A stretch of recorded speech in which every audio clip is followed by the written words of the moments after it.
Bridge marketing is saying, how can I make the internet income system a fit for somebody who is in the internet, for somebody who's using Shopify.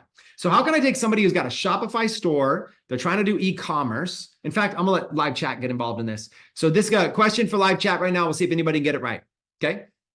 Why would somebody, name some reasons that you think somebody who has a Shopify store, who's doing e-commerce, they're just finding physical products, like things like this, right? Things like this drive right here. They're finding physical products, they're putting them on a little store, and they're advertising with like Facebook, Instagram, and they're getting people to buy this. People send them money, and then either they send the product or they go have like China send the product, like drop shipping. Why would e-commerce people want to be a part of the internet income system? And I don't want a generic answer. Like 100% you cannot say because they want to make more money. That's what I mean by fishing with worms. If you're fishing with worms, you're like, everybody wants to make more money, so I'm just going to preach, make money, make money, make money. That's fishing with worms. That is not going to get you a good result.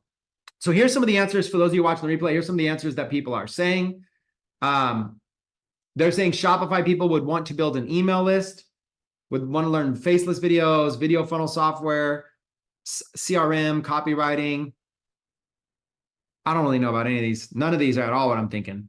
They want to sell info-based products. No, they don't. They want to sell their e-commerce products. Listen, can we stop real quick? Maybe somebody got it right. Can we stop? I want you guys to become masters of bridge marketing.